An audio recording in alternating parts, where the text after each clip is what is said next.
जब मैं भगवान कल्कि के बारे में बात करता हूँ, तो लोग पूछने लगते हैं,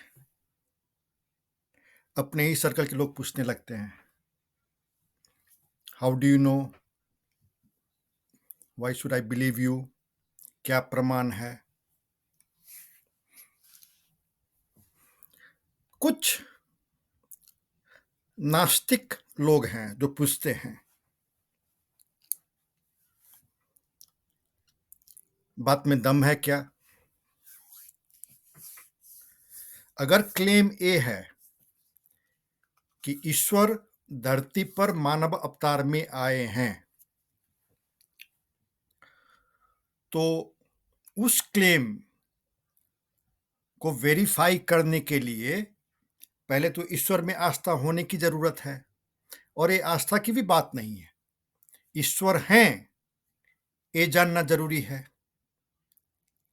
वो ईश्वर जो कण कण में है, जो क्षण क्षण में है, उस ईश्वर को जानना जरूरी है। तब ये प्रश्न किया जा सकता है कि आपके बात में दम है, आप जो कह रहे हैं।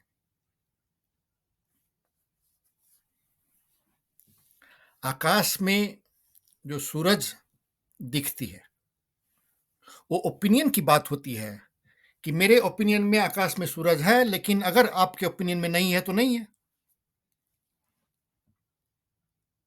ऐसा थोड़े ना होता है। वो फैक्ट है कि आकाश में सूरज है, वो आपके मानने से न मानने से कोई फर्क नहीं पड़ता। तो सूरज तो छोटा सा उदाहरण हुआ। इस ब्रह्मांड में सूरज से बड़े बड़े स्टार्स ढेर सारे हैं, बिलियंस ट्रिलियंस कितने सारे हैं जो कि सूरज से बड़े हैं, लेकिन सूरज पास में है, इसीलिए सूरज की उदाहरण ली जाती है।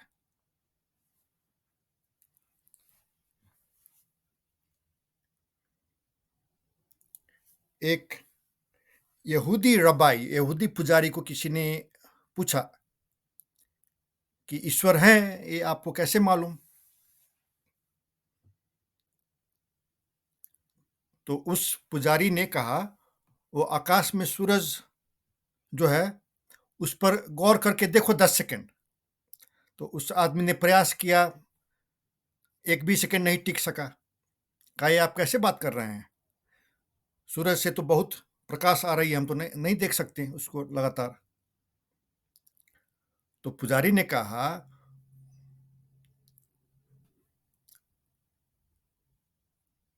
वो जो सन है, सूरज, जो इतना पावरफुल है कि तुम देख नहीं सकते।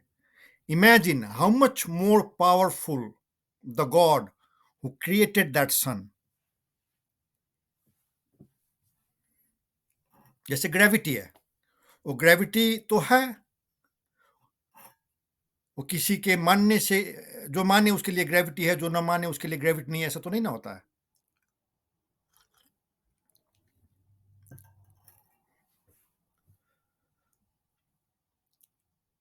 तो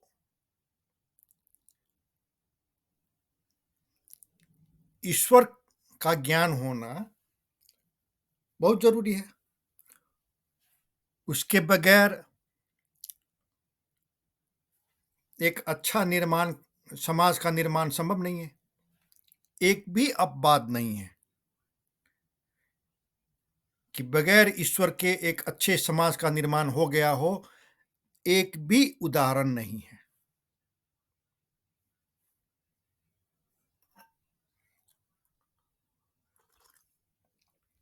प्राण, ज्ञान, शांति, समृद्धि, न्याय, सब के लिए ईश्वर की जरूरत पड़ती है।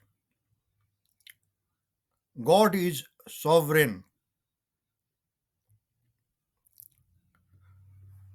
तो नास्तिकता में कोई तर्क ही नहीं है। सिर्फ ये है कि जो कली पुरुष है, शैतान, सेटन,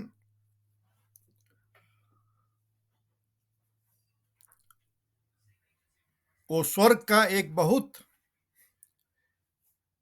शक्तिशाली देव ही था, लेकिन मनुष्य की तरह उन्हें भी, एंजल्स को भी, वो फ्री विल कहते हैं कि आपकी मर्जी, आप अच्छा करो बुरा करो, वो आपकी मर्जी। वो प्रत्येक मनुष्य को प्राप्त है, देवों असुरों को प्राप्त है कि आप अच्छा भी कर सकते हैं, बुरा भी कर सकते हैं।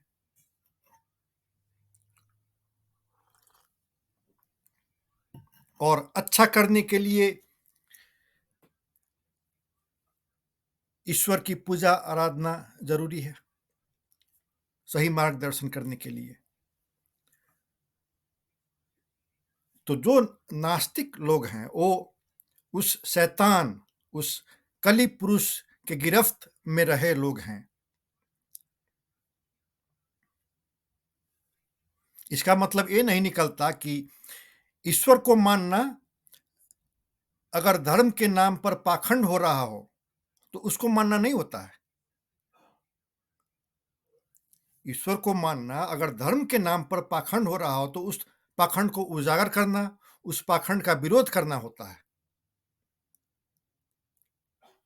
आस्तिकता वो कहती है, लेकिन आपको ढेर सारे लोग मिल जाएंगे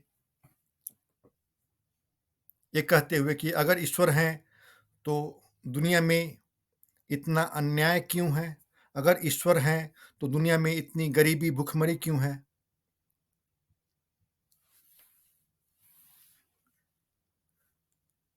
अगर ईश्वर हैं तो ईवल क्यों है, व्हाई इज देयर ईवल कहते हैं लोग।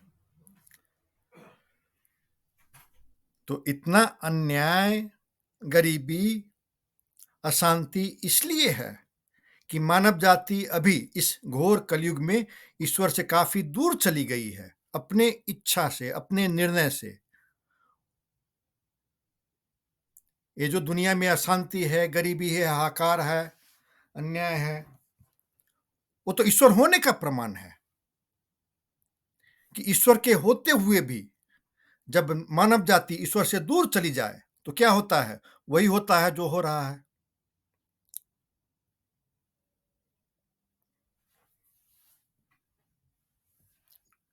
जो ईवल है वो तो शैतान है,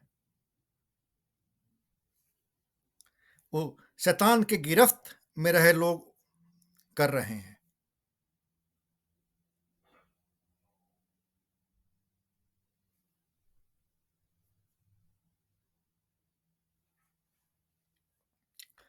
और जो ईश्वर को मानने वाले लोग भी हैं वो भी प्रश्न करते हैं कि क्या बात है इस दम में, इस क्लेम में कि ईश्वर मानव अवतार में धरती पर आए हैं। How do you know, why should I believe you, हम आपकी बात को क्यों माने।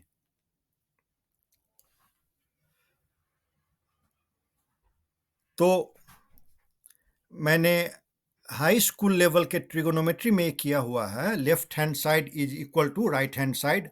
आप मैथमेटिकली प्रमाणित कर सकते हैं, थ्योरम्स वगैरह आप प्रमाणित कर सकते हैं, जैसे पाइथागोरियन थ्योरम है वैसे थ्योरम्स आप प्रमाणित कर सकते हैं। Left hand side is equal to right hand side. उसी तरह ईश्वर धरती पर मानव अवतार में आए हैं, उस बात को गणितीय ढंग से प्रमाणित किया जा सकता है। लेकिन वो तो हुई लॉजिक की बात, वो लॉजिक की बात हुई। लेकिन जो मनुष्य शैतान के गिरफ्त में हो, ईश्वर से दूर हो, उसके दिल और दिमाग पर वो लॉजिक काम ही नहीं करता है। यानी कि वो लॉजिक की बात नहीं है, वो गुड एंड इवल की बात है। वो आप ईश्वर के कैंप में हैं कि आप शैतान के गिरफ्त में हैं। अगर आप शैतान की गिरफ्त में हैं तो आपको कितना भी लॉजिक दिया जाए काम ही नहीं करता है।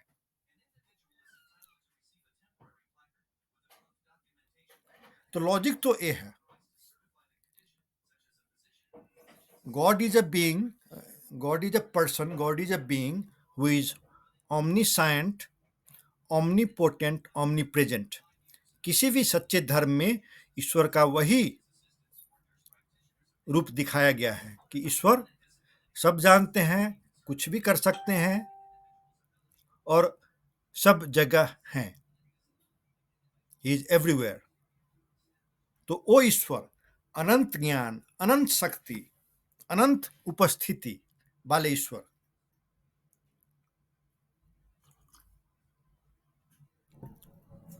वो समय समय पर धरती पर मानव अवतार में आते हैं। पहले भी आए हैं, फिर आएंगे, कहकर गए हैं, अब आ चुके हैं।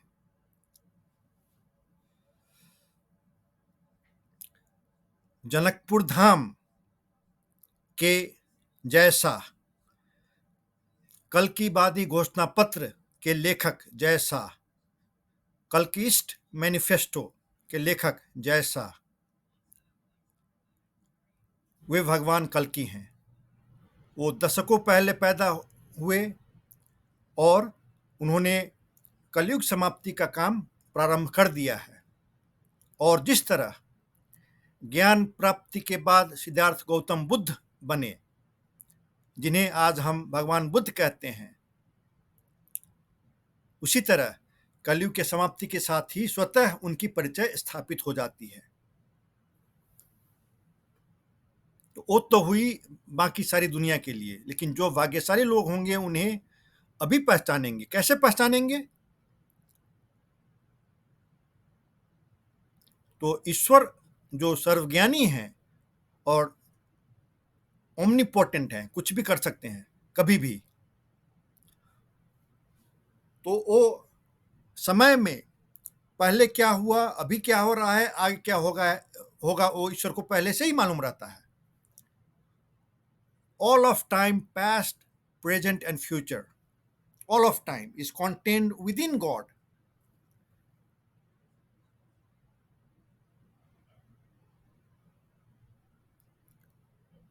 तो भविष्यवाणी जो धर्म ग्रंथों में लिखी होती है उसका स्रोत ईश्वर ही होते हैं। तो भविष्यवाणी है। हिंदुओं को प्रत्येक हिंदू को मालूम है कि भगवान कृष्ण कह के गए हैं हम फिर आएंगे, धर्म के पुनर्स्थापना हेतु हम फिर आएंगे। भगवान राम भी वापस बैकुंठ लोक जाने से पहले कह के गए थे मैं फिर आऊंगा। आए, भगवान कृष्ण बन के आए।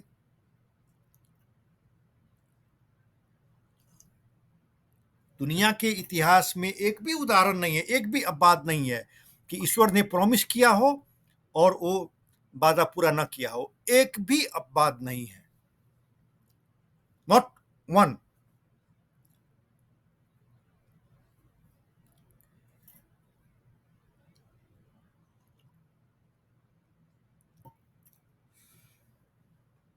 तो भविष्यवाणी है भगवान कल्कि के बारे में जो 12 भविष्यवाणी है उनमें से 11 इनमें पूरे हो गए हैं। उससे उनकी परिचय स्थापित होती है, कोई दूमत नहीं है।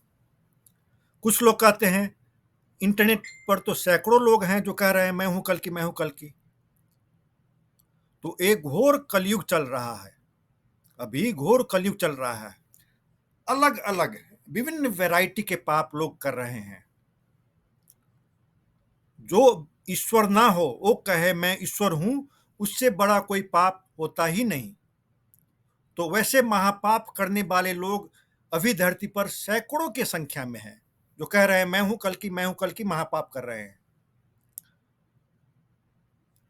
तो सिर्फ क्लेम करने से तो नहीं होता है। तो उनको पूछिए कि अगर आप कल्कि हैं तो आप तो कलयुग समाप्त करेंगे, कैसे करेंगे? हम जानना चाहते हैं, उनसे पूछिए। अगर आप कल्कि हैं तो आपने कौन कौन सी भविष्यवाणी पूरी की है? क्योंकि तो भगवान कल्कि के बारे में तो वो भविष्यवाणी है 5000 साल पुराने ग्रंथों में, भविष्य पुराण में, कल्कि पुराण में लिखा गया है। जैसे कि भगवान कल्कि आएंगे तो संभल में पैदा होंगे, हिमालय प्रदेश का देश संभल यानी कि नेपाल में पैदा होंगे, तो हो चुके। भगवान कल्कि आएंगे तो उनकी जिस औरत के गर्भ से पैदा होंगे उस औरत का नाम शांति, सुमति कहा गया, तो सुमति का शाब्दिक अर्थ निकलता है शांति। तो भगवान कल्कि की माँ का नाम शांति ही है। तो वैसे और भी हैं भविष्यवाणी जो पूरे हुए हैं। लेकिन सबसे महत्वपूर्ण बात तो यह है कि रोड मैप, कलयुग समाप्ति का रोड मैप 5000 साल में पहली बार किसी ने प्रस्तुत किया है और उसको गलत प्रमाणित करो, अगर कर सको तो तुम्हें पुरस्कार दिया जाएगा, नगद पुरस्कार करके ऐलान किया गया। आज तक एक ने भी किसी ने प्रयास नहीं किया है कि ये जो रोड मैप आया है इसके रास्ते कलयुग समाप्त नहीं किया जा सकता। एक भी नहीं, कोई नहीं आगे आया। तो उनका परिचय महत्वपूर्ण क्यों है? मैं अपने अनुभव की बात करता हूं। कल्किबादी घोषणा पत्र प्रकाशित होने से पहले ड्राफ्ट फॉर्म में ही मुझे मौका मिला देखने को, तो मेरे को समझने में कठिनाई हुई, लेकिन लेखक का परिचय जब मुझे मिला, जब मैं समझ सका, तो उसके बाद बड़ी आसानी से मैं समझ गया।